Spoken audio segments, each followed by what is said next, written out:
Get any pizza with any toppings for just $9.99 online. Try the Domino's Spiral Pizza or invent a new one.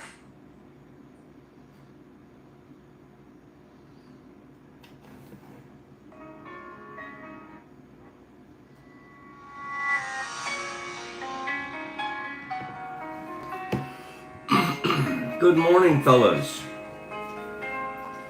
I see all my buds. Good morning.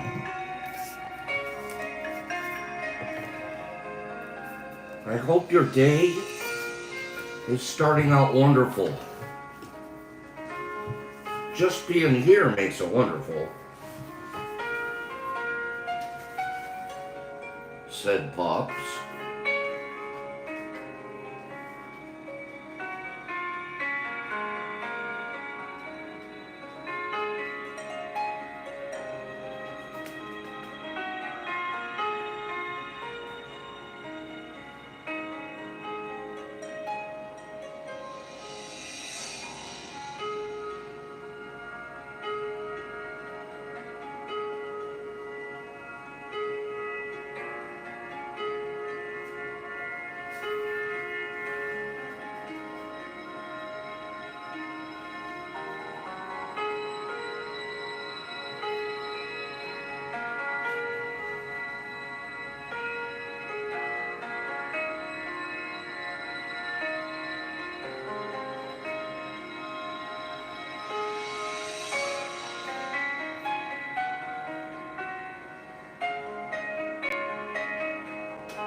Good morning, everybody. 23 and 15. That's not too bad. Yesterday we got up to 52 and 52. That's really good. Mush, I have a couple of things Gypsy made too. Isn't that cool? I have a couple of things that Gypsy made. I still have some of her lotion. Some kind of a, what was it? It's like a lotion. Yeah.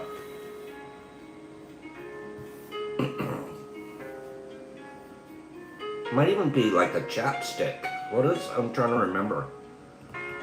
She's like some kind of a natural chapstick, maybe.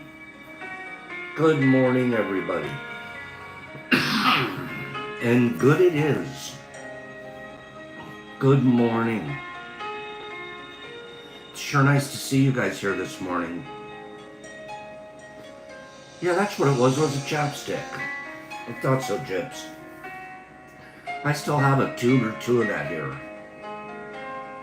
I know I was supposed to give it away, but I just couldn't give away the final tube. Now it's in a box somewhere since I moved. Still haven't opened every box.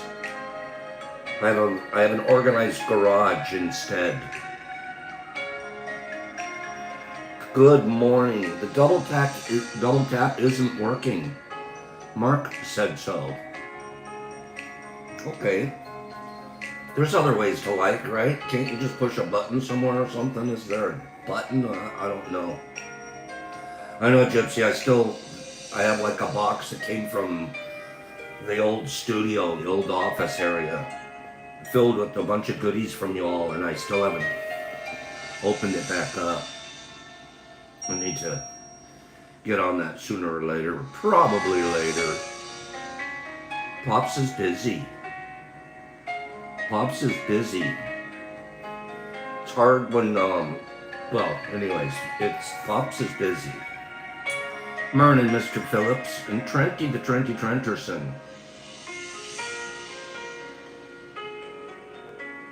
Good morning, everybody. 31 and 23. 31 and 23. What am I talking about? The amount of people here and the amount of likes. 31 and 23. Mushmouth, you're going to win the tournament. You're going to do very, very well. Nobody there is going to call you yard sale. Okay, you're not going to be yard sale or hubcap. You're going to nail it. You're going to be Sir Cornhole. Boom, right in the hole. I still think we should call it beanbag toss. I'm still stuck in the 70s every time I say cornhole. I just want to call it beanbag toss. Good morning. Kim. It's hard for me to read that. Back in the day, it meant, yeah, vague, I like that. Back in the day, it used to mean something very different. But that's etymology. That's how words morph and become different in different generations and cultures. Cornhole is the perfect example.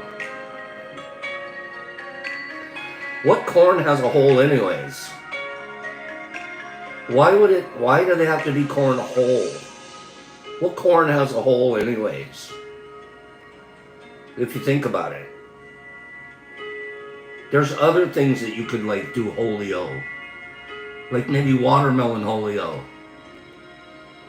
And you just do a big watermelon and then put a hole in it. Like I can handle that. I don't think it's a misspell, Kim. What corn has a hole in it? Besides that silly game. I don't mean silly game, but because there's a lot of skill. Those guys are good. But I like watermelon cornholio. Watermelon holio. Sue, I never thought of that. They're creeping me out. That's even worse. You just, oh my gosh, you just made it terrible. So basically, you don't even need to use the outhouse. You just toss it in from way over there. Oh God. Oh God. Wrap it up in a toilet paper wad and... Oh my gosh. Okay, Splash. You scored, Splash. Good morning. Pops changed the subject. Mush mouth. Oh, we're riding you, bro. Okay? Herbie, you would be good at that game. Me too. I think we can both do that. It's a hole in two, Kim. If I gotta go two, I need a hole. It's called a two-hole. One is a bush.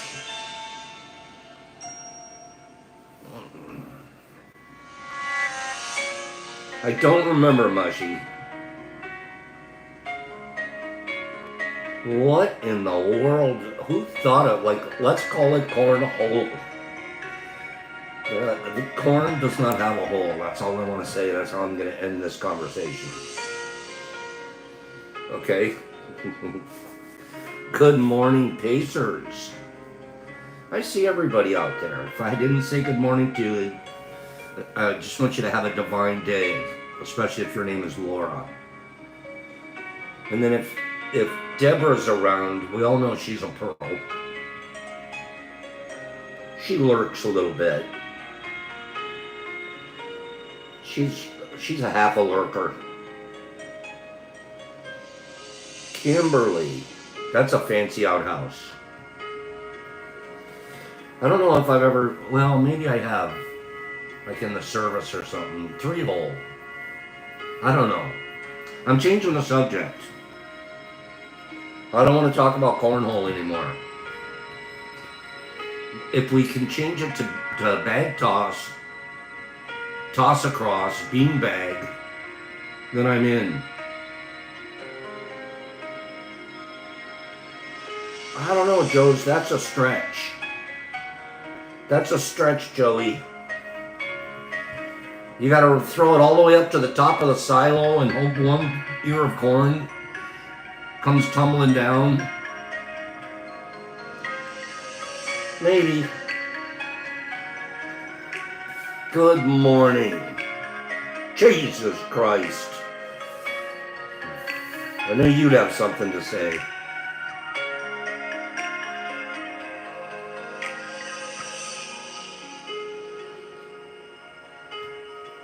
Three weeks ago when I went to visit my sisters, you guys remember me?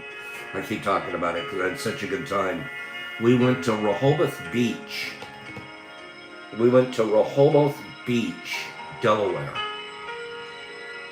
which is about a 2-hour drive from her place near Annapolis. And my brother-in-law and sister have a summer home, year-round home, but they have a second home in Rehoboth Beach. So we did the Boardwalk. I was 12 again. I was 12 again. Can you picture a group? All of us are over 60 in the group that I was with. 5 or 6 of us. There we are standing in line. There's a bunch of 12-year-olds in front of us and 13-year-olds behind us. Good morning, Princess. And 13-year-olds behind us. What line were we standing in? The first to guess what ride I was going to go on is going to get a pack of supplementary supplemental supplements. Go. Guess. Beach Boardwalk. We were a little old for standing in line. What do you think we were standing in line for? Not a roller coaster. I wouldn't get on a roller coaster. No Ferris wheels either. Roller coaster, no. I won't do roller coasters. No. Vegas got it. Veggie, good job. Good job, Veggie. Bumper cars. How long has it been since you did a bumper car? You should see the look on people's faces when they're coming at you. Like they know they can't kill you because it's a bumper car. But the look in the eye. They're coming. That's so darn much fun, Sue. It's like, why are we the oldies in here? Everyone else in there was a kid, a teenager, something like that. And then they had a pack of 60-year-old bumper cool drivers. Okay. Derek. And then I devised a strategy. If I just went around a very tight circle right in the center of the layout, if I just go around, I could get laps in while you guys are all on the outside trying to hit each other. So I went for the strategy of don't try to hit anybody, try to complete laps.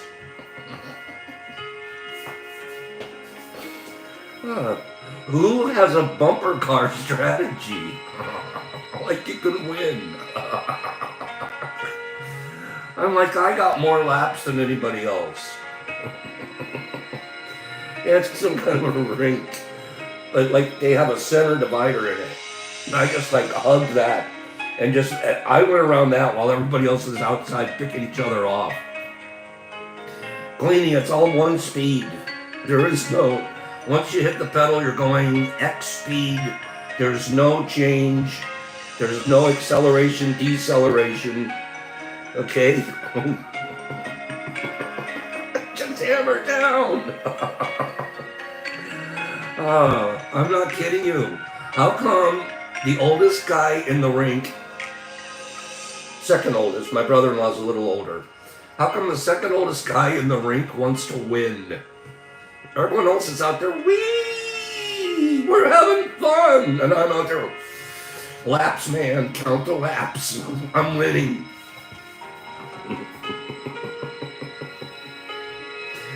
Oh, fun stuff. We did one more. This was the Race the Horses. You know which one I'm talking about? There's like horses racing. And you have to roll a ball up a ramp. And there's a bunch of holes at the end of the ramp. And depending on which hole you land your ball in, will decide how much further that horse will go. So if you land it like at the far back center, the horse goes further. And there's like 10 people sitting there, and they each have a horse assigned to them. And you're rolling your ball up, and you're racing horses against each other. It was a kind of a skee ball on the Midway Billy D. I got competitive at that one too. I came in second, and the person that came in first, I talked them into giving me their stuffed animal. I talked them into it. I said, you don't really want that stuffed animal, but I do. I really need it. I wanted to win that really bad. So I came in second. The guy beat me by a nose, and I talked him out of his stuffed animal win. As soon as he gave me the stuffed animal, I turned around and I found a little kid in the crowd, and I gave the kid the stuffed animal. I'm not walking around the boardwalk, the Broadway, whatever you call it. I'm not walking around that carrying stuffed animals. I don't even know why I had to talk the guy out of it. I just wanted to see if I had the skills. Okay?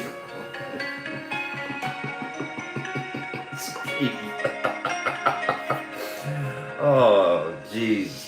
Anyways, I didn't win, but a little girl won because Pops was a smooth talking stuffed animal stealer. Okay? Alright, Kim?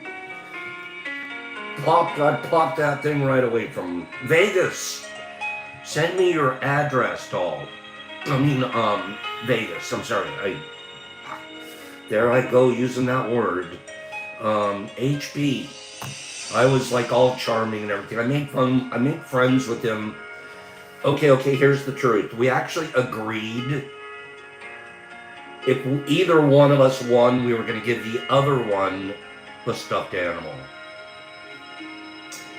Like we both didn't think we'd win, but I was like, if you win, you have to give me your stuffed animal. And then he goes, okay, but if you win, you have to give me yours. And I'm like, yep, absolutely. Deliberately come in second. How's that one? Okay. Hold back on the last one, you're leading. It's like, no, I don't want to make another ball. I'm gonna let this guy get it. Okay? That way we both win, Kim. Just hold back on the last ball. And you've doubled your chances. I still go to sleep at night wondering, if I had a legit one, would I have given him my stuffed animal as we agreed? How many people think Pops would have given him the stuffed animal? And how many people think Pops would have dragged it around the boardwalk for the rest of the afternoon and gotten cotton candy stuck on it?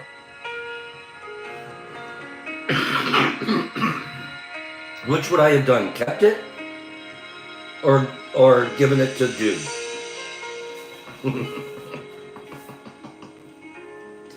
Begrudgingly. Oh, I love that word.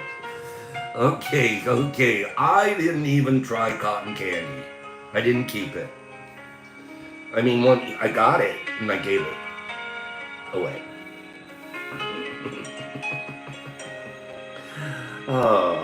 Thank you, Herbie. Let's get serious.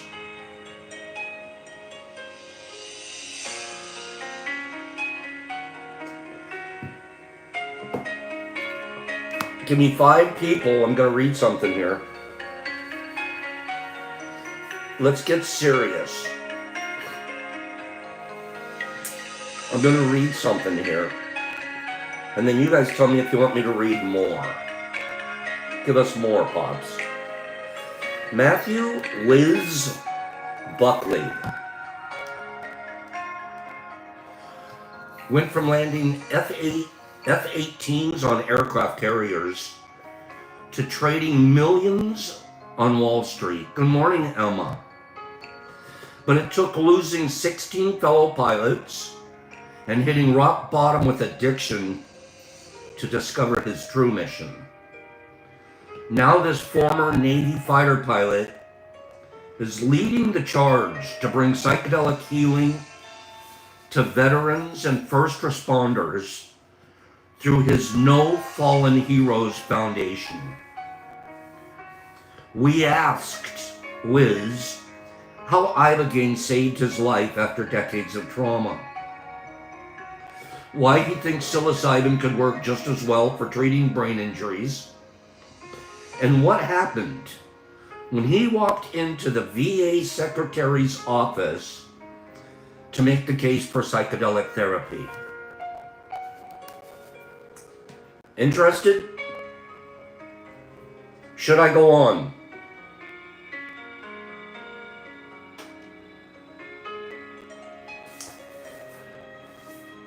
So Dan, I have about 5 different occupations, to be honest with you. But for here, I'm a farmer of mushrooms and a provider of wellness. You guys want to hear about this? First of all, how cool is a fighter pilot? At least built up in our culture and in my mind, fighter pilots are cool. In the Marine Corps, I worked in the Air Wing on the A-6s. Black Sheep Squadron. The same one you used to see on TV. Do you remember the Black Sheep Squadron with Robert Conrad? Pappy Boyington. He was the colonel of the squad. That was the same squadron that I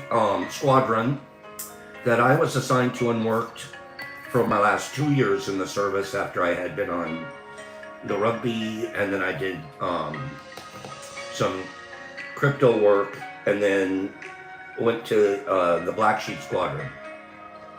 And I gotta tell you, we all looked up to the pilots. I was in avionics and I worked on the black boxes.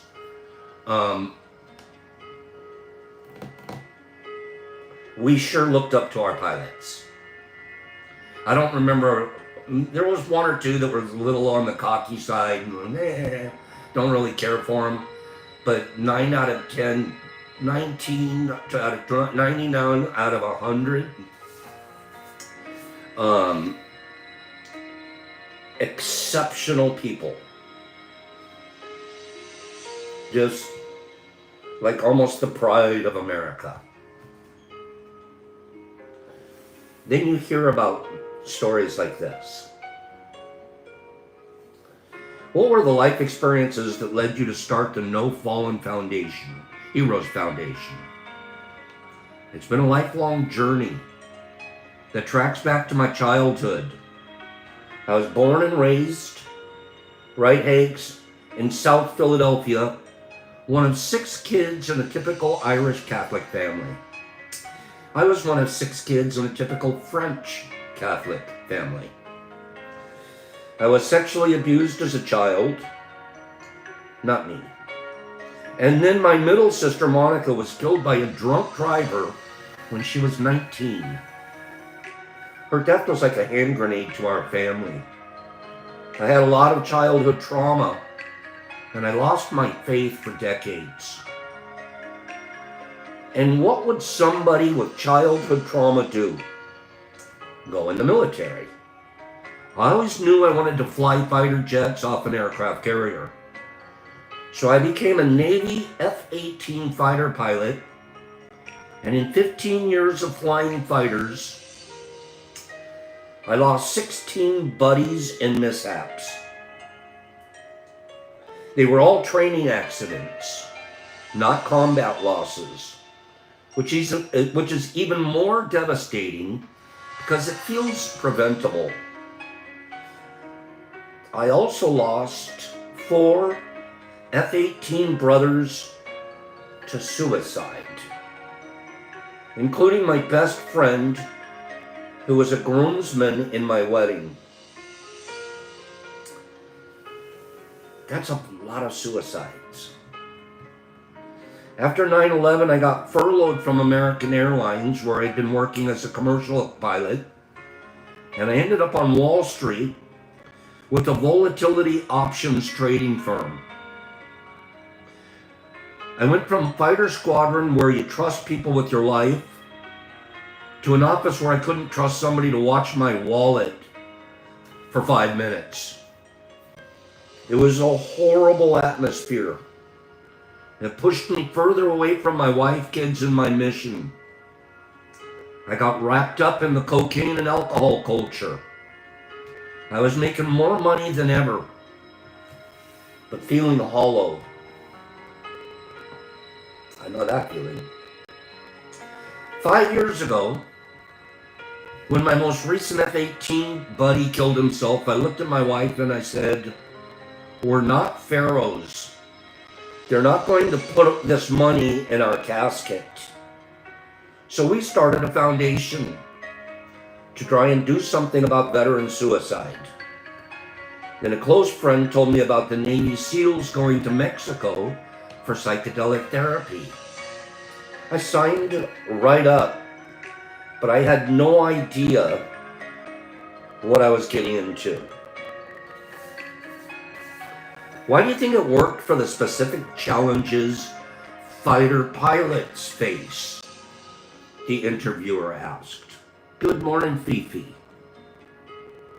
I think hands down, the anti-addictive properties are huge because there's a lot of alcoholics in the aviation. Veteran aviators going to work at commercial airlines often have to lie to the FAA about their PTSD and self-medication. That makes them even more depressed because these are honorable people that are used to telling the truth. More importantly, ibogaine helps with brain repair. Landing a jet on a carrier isn't healthy. If you sit in your car and a crane lifts you to the second floor and drops you, that's the horse.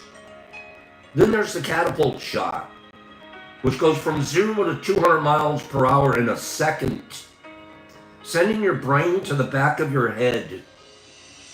For a decade, I used to fly the F-18 on the edge of consciousness, pulling 9 Gs. Most likely, I had traumatic brain injury. And ibogaine helps repair or create new neural pathways. My experience with ibogaine lasted 12 to 14 hours. It was the most challenging and spiritual event of my existence. I got to see my sister again, and my father, who had died of a broken heart. I reconnected with God, and I was on my knees begging for forgiveness. With just a wave of energy, all my anger was gone. If I even smelled alcohol up to a year after the ibogaine, I got physically sick. Can you tell us about the study you're working on with the Experience Onward in Oregon? What are you hoping to learn? We're doing an athlete veteran traumatic brain injury study with Daniel Carcillo. He's got athletes diagnosed with TBI, which is he has a Super Bowl champ, NHL players, and boxers. TBI is what? Traumatic brain injury. And I'm bringing veterans to him. We're going to do all the blood work and brain scans beforehand, then a psilocybin journey, then integration and measurements at 30, 60, and 90 days. All these anecdotal stories we tell are great, But lawmakers and scientists need the data to shift the narrative. Before he opened his psilocybin service center, Danny had 7 diagnosed concussions as a hockey player, and psilocybin regrew his neural pathways. He spent $500,000 of his own money to track all the data himself. I'm excited because this research could help validate that psilocybin is as good as ibogaine for TBI. We still need the antidotes to support the data, because data is boring without an emotional story. Having veterans and MMA guys recover from traumatic brain injury is going to be very compelling. Everything is above board since Experience Onward is licensed in Oregon.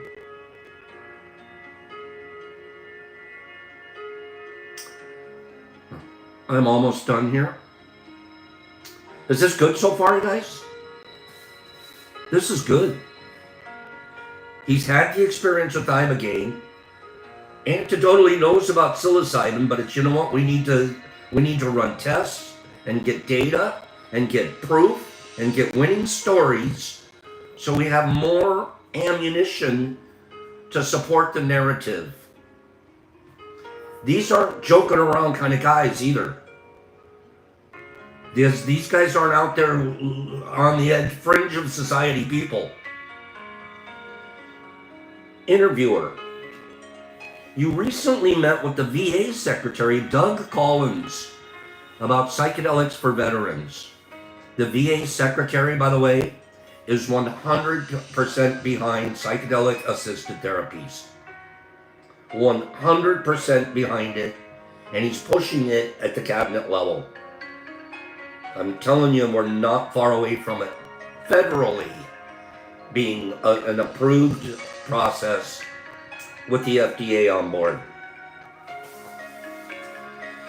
What happened when he met the VA Secretary? How did that conversation go? And what do you hope it might lead to? It was an incredible thing.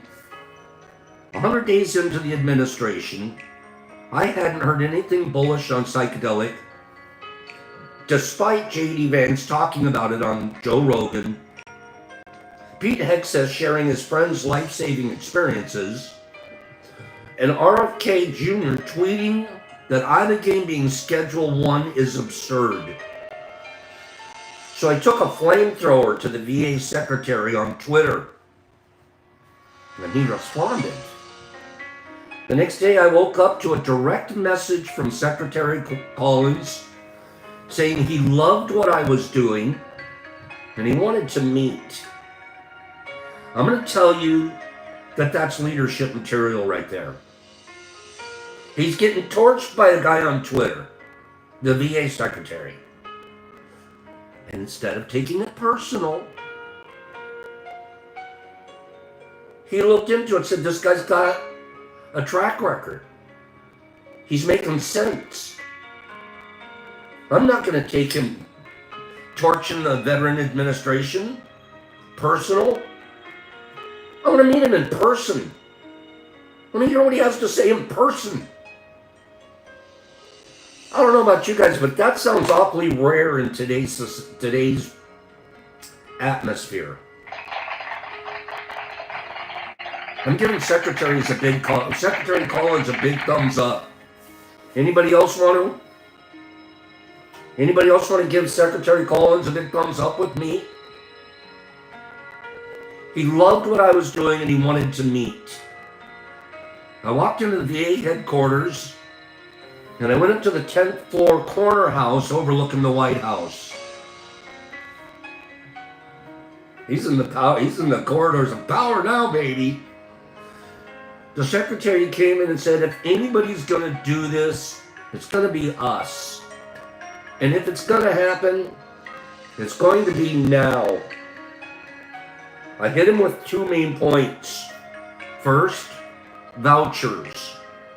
If a vet goes to Oregon or Mexico, saves their own life, and saves the VA money on medications and PTSD therapy, why can't they give you a receipt and you get reimbursed? Brilliant. Don't reinvent the wheel and start studies from day zero.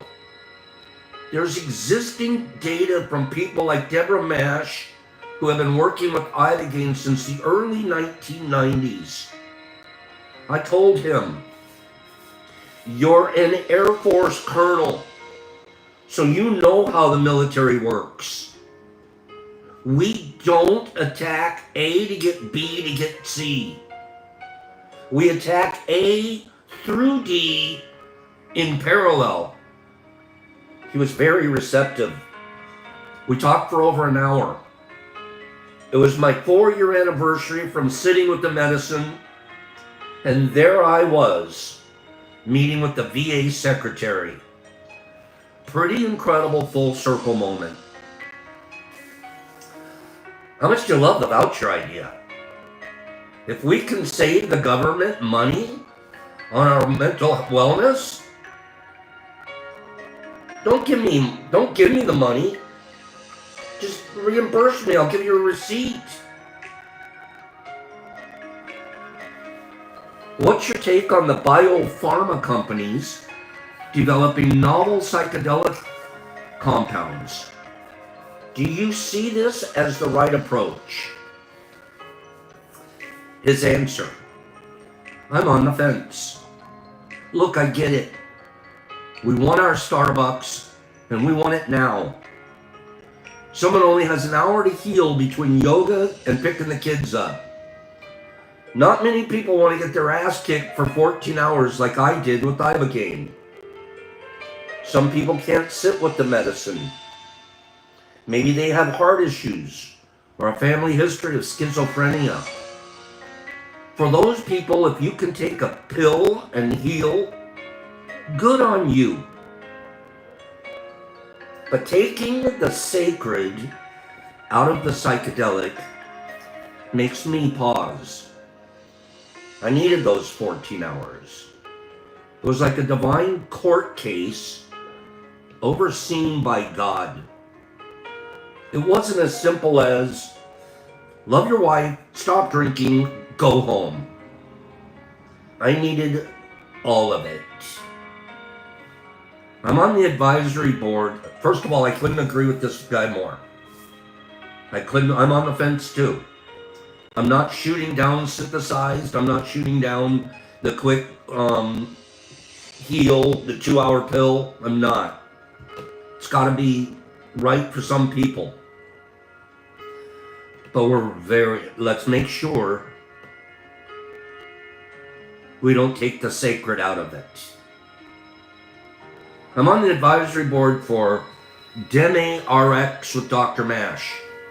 She's developing Norabogaine, which is a non-psychedelic metabolite of Ibogaine that still has the anti-addictive properties.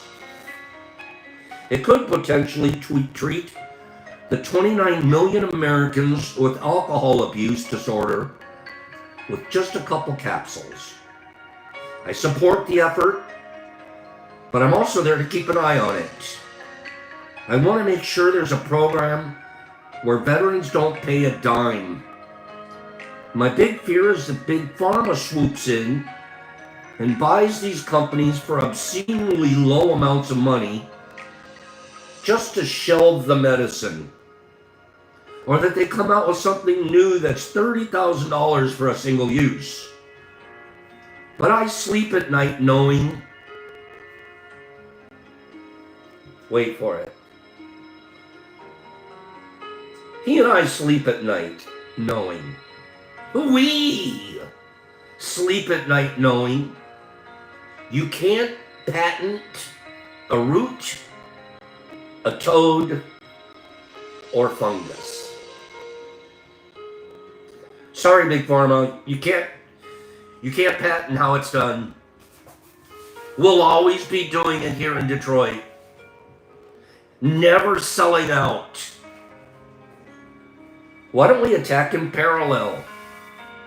There's something to be said for taking days off, being present with fellow humans, and seeing others heal. But if someone is squeezing healing between work and school, who am I to judge? The world's on fire, and I hope the rise of these medicine intersects with that soon. It's going to help the world heal. If it's going to help the world heal, do it. The whiz. Not the laws, but the whiz. How good is that? Fighter pilot. And he's fighting a good fight. A heck of a good fight. And you're talking about, these are sharp, squared away individuals. Sharp, squared away individuals. And this guy, I'm like right down the line with his thought processes. 100%. I'm like, I'm glad. One of these days I might get an opportunity to meet Wiz. And we could share wizardly stories. Oops, what happened here?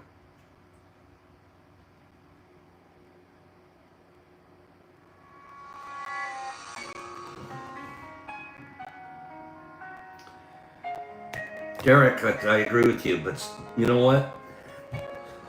That's a commitment. I can tell you, let me tell you, I'll give you a quick story. I've probably, personally,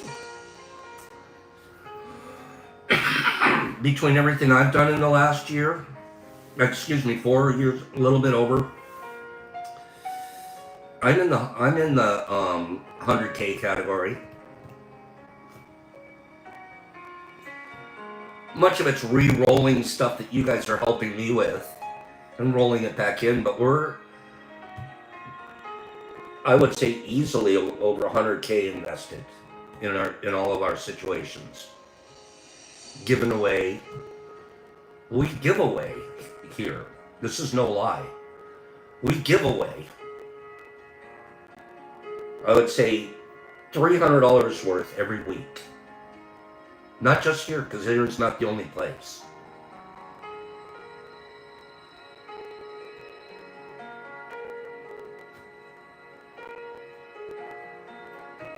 That's like $2,500 a month right there, besides expenses. I'm not saying it to flex, brag, or ask anybody to tell me something. I don't take it personal. Even if you guys think it's wonderful. I mean, I appreciate it. But I'm not doing it because I want somebody to think I'm wonderful. That's the old pops. I'm doing it because that's what I need to do to feel whole. That's what I need to do to feel whole. Give, give, give, give, give. I don't need... I'm with what this fighter pilot said. I'm not Pharaoh. You guys aren't going to bury me with a bunch of money in my coffin. Please don't. Hey, just make sure. I don't want any money in my coffin. We spread it around.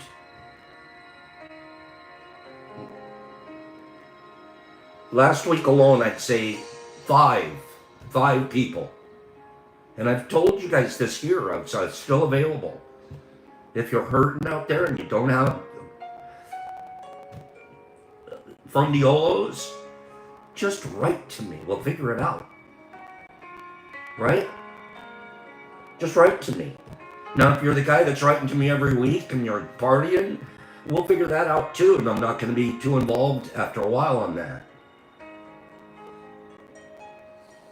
Nobody needs to take advantage of anybody here.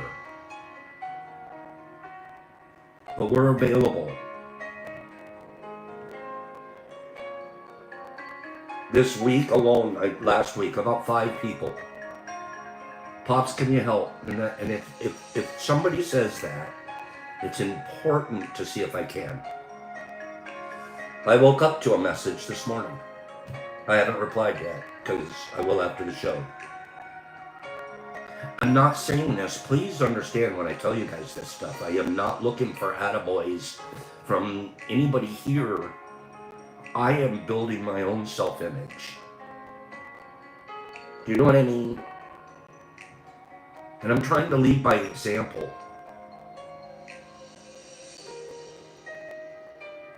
Even from telling you guys about Brock yesterday, lead by example.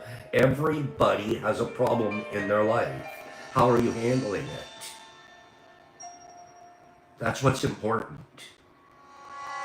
Nobody goes through life without conflict and issues. And it's how are we handling them? Be an example with how you handle them. Be impeccable.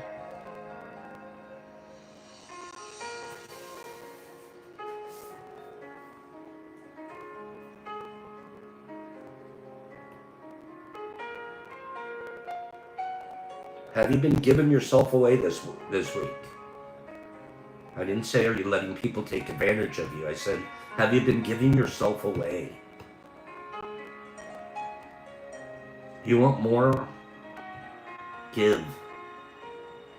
It's the most amazing spiritual principle on our planet. It's not even, you can't even understand it. It's beyond physics. It's beyond something we can measure. Why do we know it's true? Why? Because we experience it.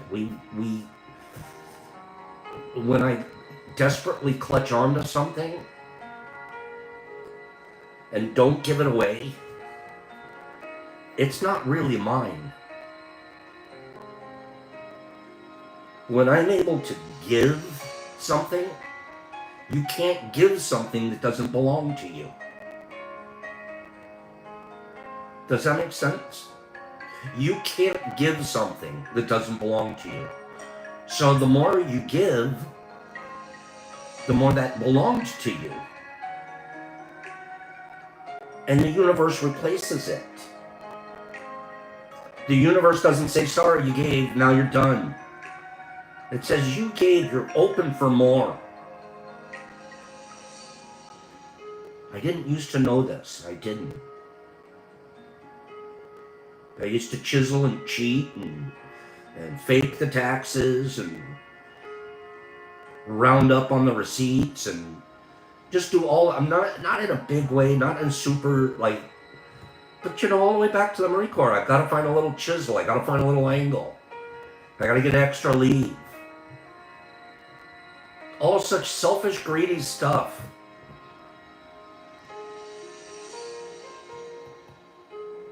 It feels, when you change a mindset like that, you want to hang around with guys like Wiz.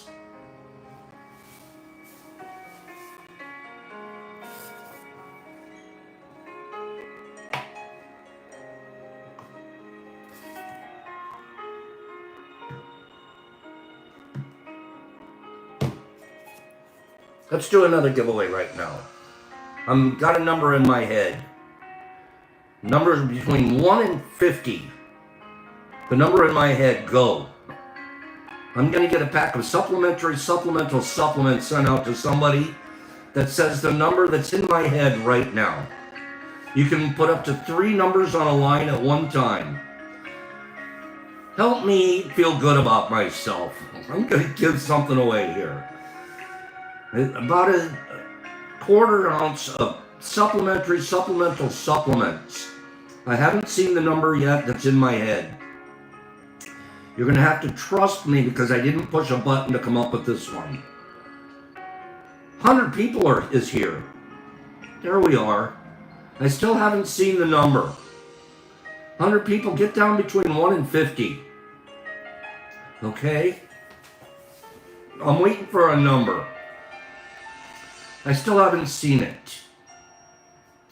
Pack of supplementary supplemental supplements.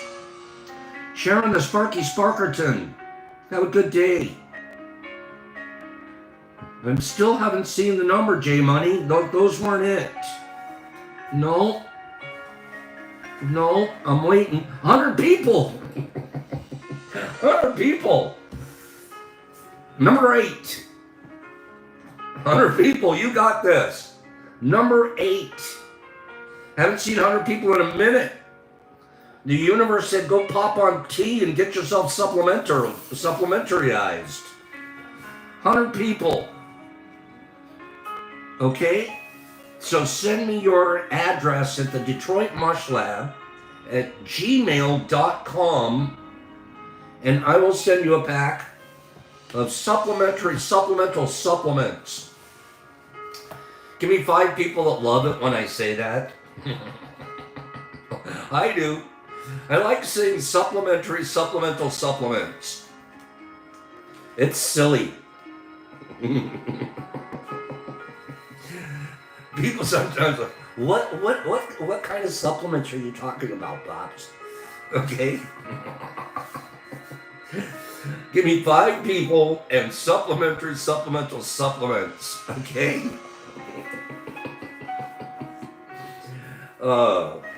Silly.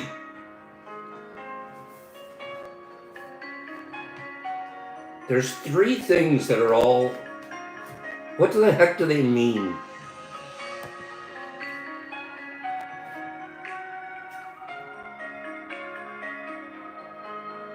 Oh, I'm sorry to hear that, underweed people. I'm sorry to hear that. Life is an amazing place. Jesus Christ, he has a whole pack of supplements. They're called X's.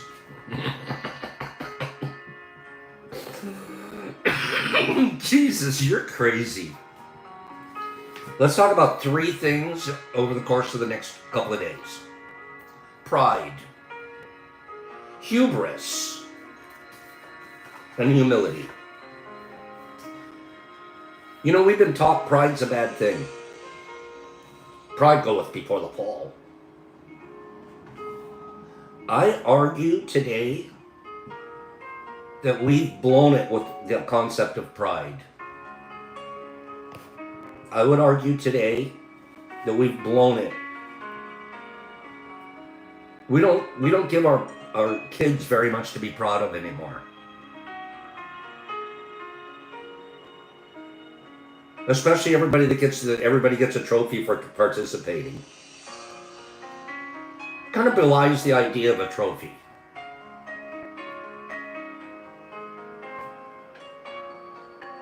I just expressed pride to you guys here, telling you about some of the financial investments that we've made in our choices. Who thinks Pop's proud of that? Who thinks Pop's proud of that?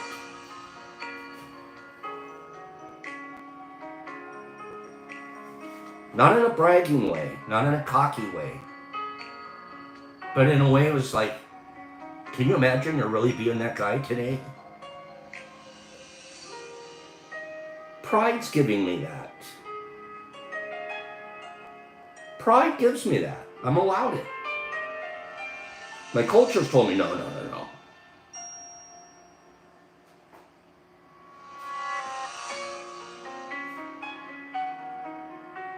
Pride is a feeling of pleasure or celebration related to our accomplishments or efforts.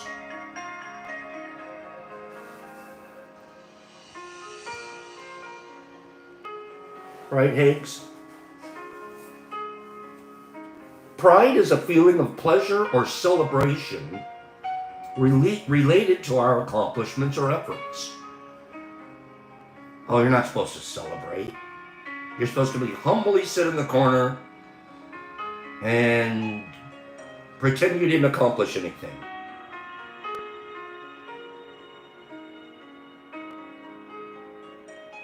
There's a big difference between pride and hubris.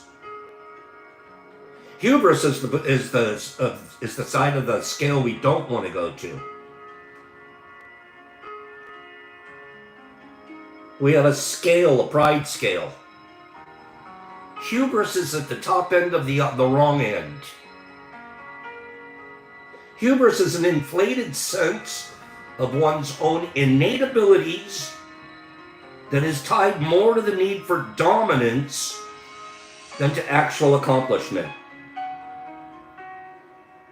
If you'd have heard me saying, I give more than anybody, I work harder, that would be hubris. Comparing myself to others, lifting myself up, and denigrating other people's accomplishments to lift myself up. That we don't want. To be pride, to have pride in yourself, we want that. Many researchers distinguish hubris from pride. By referring to pride, we experience what we've accomplished, something as authentic pride.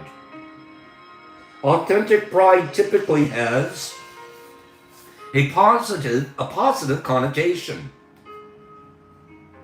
This is a weird topic in its own way. How many of you think we've been mistaught pride? Misunderstood. Almost told to avoid pride. And it's really the other way around. It's like wallow in some pride. Be proud. Walk tall. Talk small. Square your shoulders back. You're a master. You have power. It starts right here. Be filled with pride. MVP, chin up and chest out.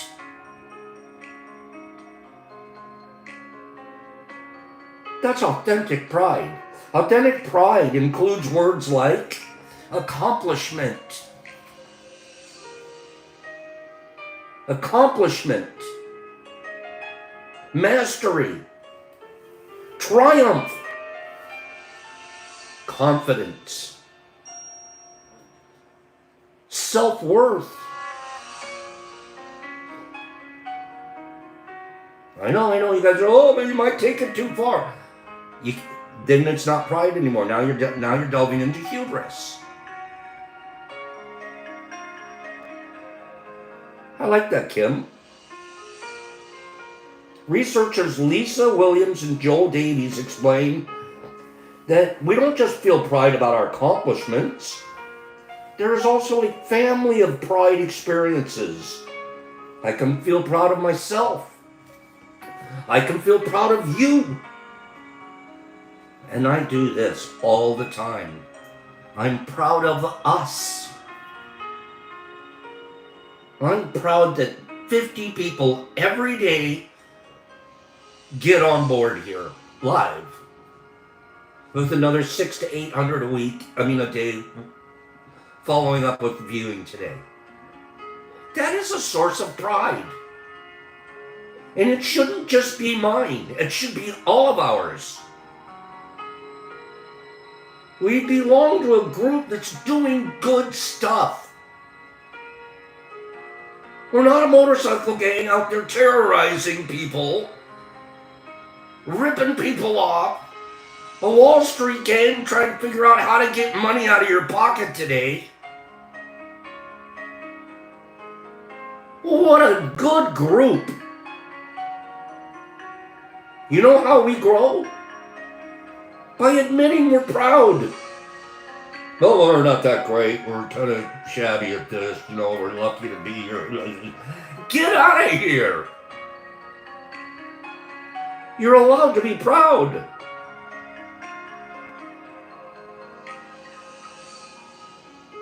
I am.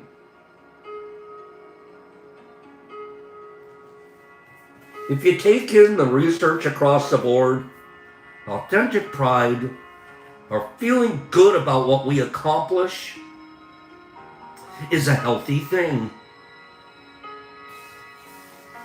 Healthy thing. However, Rhonda Deering from our research team points out there's another common way that we sometimes use the word pride that doesn't fit with the research or with my experience. People commonly say things like, pride got in the way. For example, when someone fresh out of college turns down a job they feel overqualified for, or we might say he was too proud to accept help. For example, when a dad is struggling financially and he turns down his parents' offer for a temporary loan. After thinking about this, we agree that context and story are necessary to figure out what's driving these behaviors.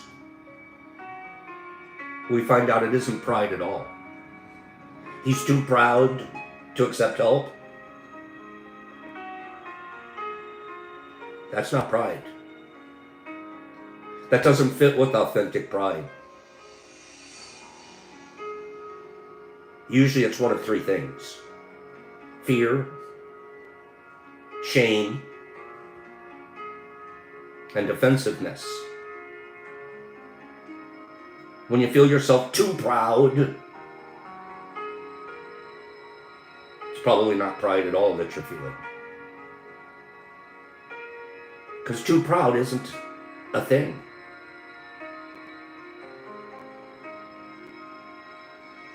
Where pride becomes too much is when you go to hubris.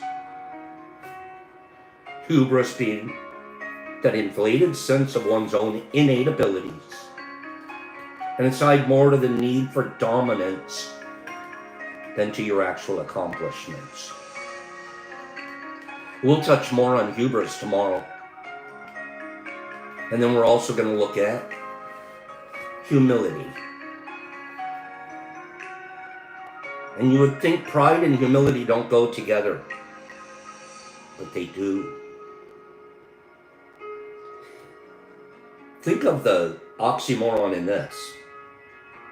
If you're humble enough to feel pride in yourself and your people,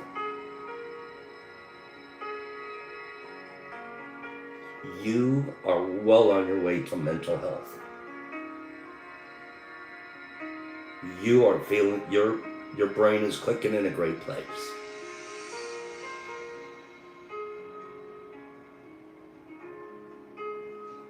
Sprinkle in a little narcissism in there.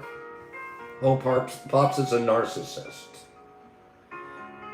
Be careful, we throw that word around right now in our culture. That and gaslighting. Completely, two terms that are completely misused. One's a stab at somebody, calling them a narc.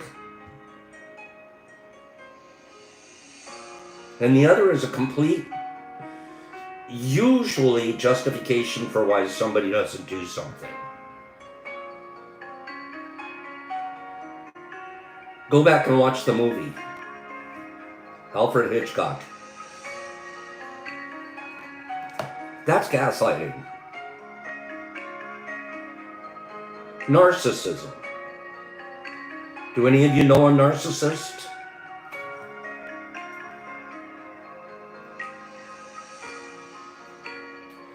I'm sorry to admit I do. I have an in-law that's not one of my nieces and nephews, a significant other, is a narcissist. What is that? What really is a narcissist? Somebody that loves themselves? No, Pop's gotta like some salt. Narcissism is the shame-based fear of being ordinary. Narcissists are afraid to death you're gonna find out they're normal, just like you. So they raise themselves up artificially. Shame-based fear of being ordinary. When we just admitted here, some of us know a narcissist and some of us might even live with one. That isn't somebody to hate and be mad at. That's somebody that needs healing. Especially if you know what the source of it is. They're afraid to be normal and like you. So they make up themselves to be something much more. The one-uppers. You've done something, they've done it better. No, you haven't. Just admit it. You do it just like I do. Just be ordinary like the rest of us. We love you that way. You're a narcissist. Be careful out there.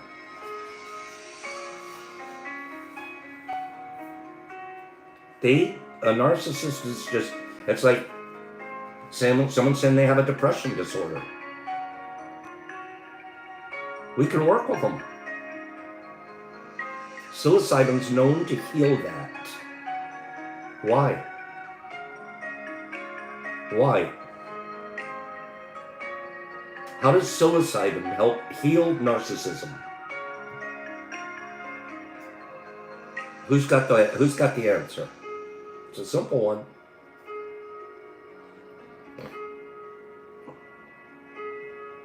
It's a simple one.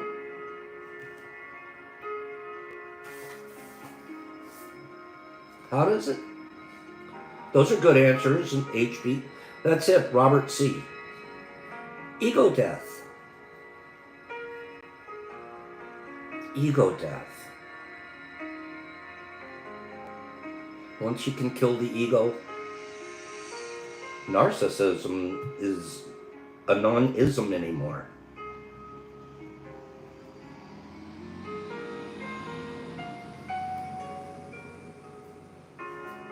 Hubris. We'll cover hubris a little tomorrow. The last thing I want to do is be dominant over someone else. My experiences matter more than theirs. My accomplishments are greater than theirs. No. I have my own path. And to compare myself to someone else's, I'm already going to slip into a hubris, into a narcissism, some ism is shish. I just got to stay focused on me. And what? Proud of myself. Be proud of myself. If I get off here and I go get angry and I throw something through the window, I'm not going to be proud of myself. So I'll be performing things today that'll continue to build my pride in myself, not the other way around. Give me 5 people that makes sense. Practice the things today that will make you feel proud. If you died in your sleep tonight, did you do things that made you feel proud today? Just today.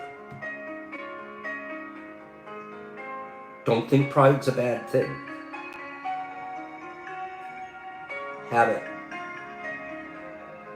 Love yourself.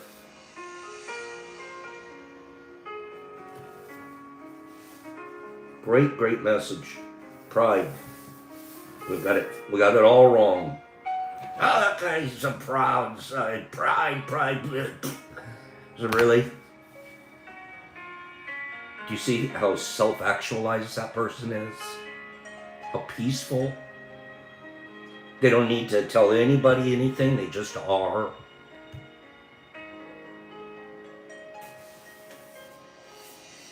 Have a wonderful day. 4 things. Be impeccable. If you're impeccable at the end of the day, you are awfully proud. I didn't slip today. Crap didn't come out of my mouth today. I didn't impact anybody today in a negative way. When the world came at me, I didn't take any of it personal. The world is what it is. Things happen the way they do. No expectations. I didn't do things today because I expected something back. The only thing that I will get back is pride in my growth. I don't expect it, but it'll come. And do your best. Have a great day, you guys. Billy D, Sue Littlemeyer, Derek Anderson, HB, Trenty the Trenty Trenterson, Married Michael, HB, Higgs, of course it makes sense, Herbie and Kimberly and HB, and Derek Anderson, don't do the if Ida. I like that. Joe D's, Shy, Fifi, good job. Jesus Christ and Derek Anderson and Marky Z. Okay? And Sammy P and Blake, good morning, Blakey. Herbie and HB. And Herbie Von Werby Kabop and Glassic, thank you. I'm proud of Glassic. She's really joined this group and become something special. Trenty, Pilar, many of you have. I just felt led to say that one. Snapped at you, Hagee. Jesus Christ, Married Michael, Don Fight, Freddie the Hinky Hinkleston, Cleany, I gotta love me some Cleany. Shy and Gypsy, you have a wonderful day. Hug Preston from me. The Master Beef, thank you, Beefy. Billy D and Fifi.